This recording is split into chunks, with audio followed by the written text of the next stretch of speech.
manufacturing, Yeah. yung mga manggagawa nakatabi-tabi, wala kang distancing, no? So those we have to avoid. But Yeah. in the office, okay lang. I mean, they're pretty much spread out. So Yeah, it's kami rin okay. planta lang naman, so it's like open air. Yeah, it's open. Yeah. Yeah. But this time the trans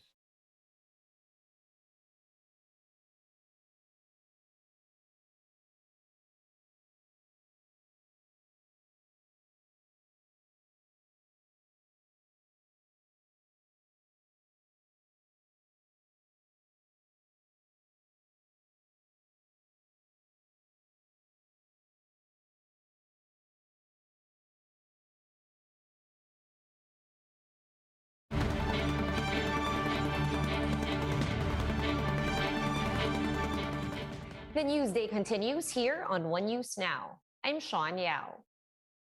Daily cases in the country continue to hit new all-time highs with a recent surge in infections. To tell us how businesses are coping, we have Philippine Chamber of Commerce and Industry President George Barcelon. Good afternoon, Sir George. A lot of people are testing positive for COVID-19, others calling in sick with the flu. We might not know which they are indeed afflicted with, but how is the working condition in some of your member companies at the moment? How are they dealing with the shortage in staff or manpower? Good afternoon, Sean, and to the televiewers. I think we expected the surge, no, because we can see that in December or the last quarter, we were more lax in the alert level, and there's more mobility, no, and the service sectors have been opened up. They're allowing more higher customers patronage. So we expected the numbers to be high because I'm not a medical expert, but I can see what's happening in other countries. Okay, and normally when you have time wherein people cannot avoid being close to each other, no, we know very well pag December all the hygiene protocol are thrown out the window. Yes. Hindi natin maiwasan yun eh. I mean that's the way. I mean they need to sort of have that as part of their holiday celebration. And if you look at the Changi, if you look at the Divisoria, wala. I mean, and we expected it. But the surge in numbers that we did not expect. That's so fast, no? The positivity rate was now ranging between 35 to 40%.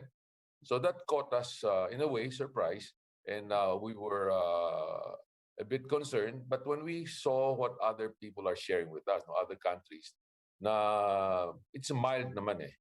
Okay, but I'm not saying not to do away with the hygiene protocol, no, not to be careful.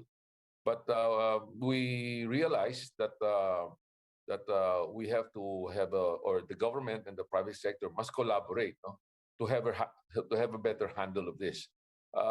First week of January, when the numbers are surging already, I called for a meeting, a courtesy call with Secretary Ramon Lopez, expressing to him our concern on this COVID surges. At the same time, sharing our thoughts that I think what's happening, numbers, infection is high, but the healthcare services are still capable of handling it. Hindi pa naman masyadong overwhelmed. Yeah. And the other factor that we were basing on was the mortality rate.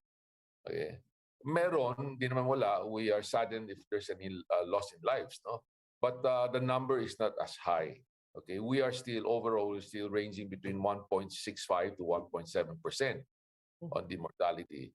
So having said that, we of course tell our members be careful. The testing may come too late. Okay, and this is exactly what had happened. Many companies that allow their workers or their staff to come to the office and test them regularly, all of a sudden they're finding about 30% nahawa na. Yeah. Okay, but the people wala naman symptoms eh. Except for a few, it's very flu-like, no? Sipon, headache, fever. So from what I've gathered, no, is many cases. I'm not saying all. I'm sure there are some cases that became more serious, but a Yeah. lot of cases you must 4 to 5 days Hmm. na recover. No, so this is where we are. We are very, in a way, taking a very cautious approach. No, since it's January, when I was asked how I take it, I said, look, I'm a businessman, and normally businessmen are more of the optimistic type. We want things to work out well, not so Yeah. optimistic. But with what's happening, we are what I will describe as guarded optimism. Okay. May So you optimism, were but saying, guarded.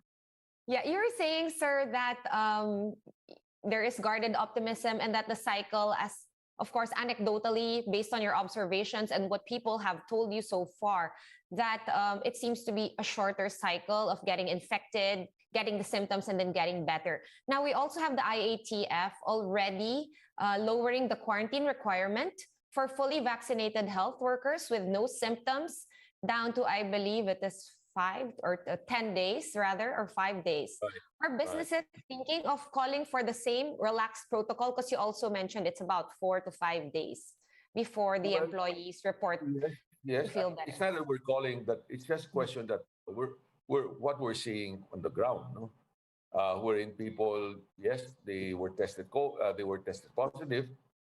They felt a bit like flu-like symptoms. So we asked them to stay at home.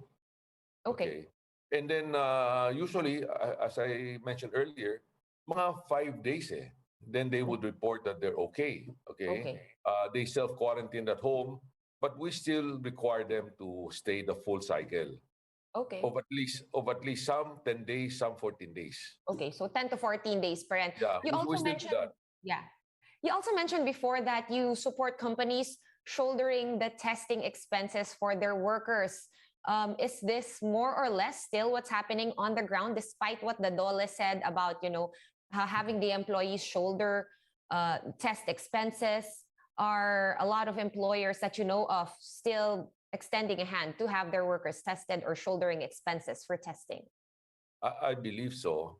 The reason why is, if you don't have enough business, no, you don't need the workers, then you won't be calling them, whether they're vaccinated or not, di ba? If you Mhm. don't have enough business, but it's only when you have enough business, then you need the workers. Of course, some are not vaccinated for whatever reason. I would not be judgmental on that, no? For whatever reason, comorbidity or whatnot, no? But what I'm seeing is a lot of companies will test them, will test the workers, and shoulder the expense. Actually, this testing dapat ang sasagot dyan sa gastos is the government. Mhm. You know, the government should shoulder that. But nevertheless, let's be realistic. No, to wait for the government might take forever. So the private sector has really, done their work. No, we know that it's at this critical point in time. Uh, ayaw naman namin na pagastos yung testing kasi mahal eh. Mhm. Okay, it's something between 1.5 to 2,000. What we in our company or many of the companies they provide the rapid antigen test, Mhm. which is faster to detect and it's quite accurate. I'm not saying it's 100%, no, but we that's what we do. All right. What about this possible shift to alert level 4 that everyone is talking about? What is the opinion, or what is the, or how should I say, the sentiment of the business community on this possible shift to alert level 4? Are they largely in favor of that? Well, the alert level 4 again requires whether there are some parameters that are breached. Okay, all of this. Remember, all of this lockdown. The rationale behind the lockdown is to flatten the curve, di ba? Ang ibig sabihin, hindi na overwhelm yung hospital, yung healthcare. The usage of the hospital is still below 50% in many of the hospitals. Of course, I've heard some hospital, no, na umaabot ng 100%. There's also this fear coming from media about this new Micron, no? Omicron, and then they're afraid of it. So may mga iba, when they've tested positive, takbo sila kagad sa hospital. But still, up to now, the percentage of hospitalization is still, capacity in hospital is still low. It's still below 50. Some are even 40. So we would use that as a guide. And I think DOH and IATF, no, they're both consciously monitoring that. If it's maintained at that rate, although the infection is high, then the alert level can be maintained as it is right now. No? And there's a semblance of what you call normalcy in the economic activity. We don't want, last December, the unemployment rate actually went down because of the, level 2, there are more restaurants are open, malls and everything, and workers are asked to come back to work. Okay? Because, sometimes what we see is, the stores, the restaurants, but you have to think about the supply chain. Okay, so we're crossing our fingers, no? As I said, guarded optimism that this will not go up to alert 4. And even if it were alert 4, I would like to think that it's going to be on a granular basis. Okay, granularity on the local government.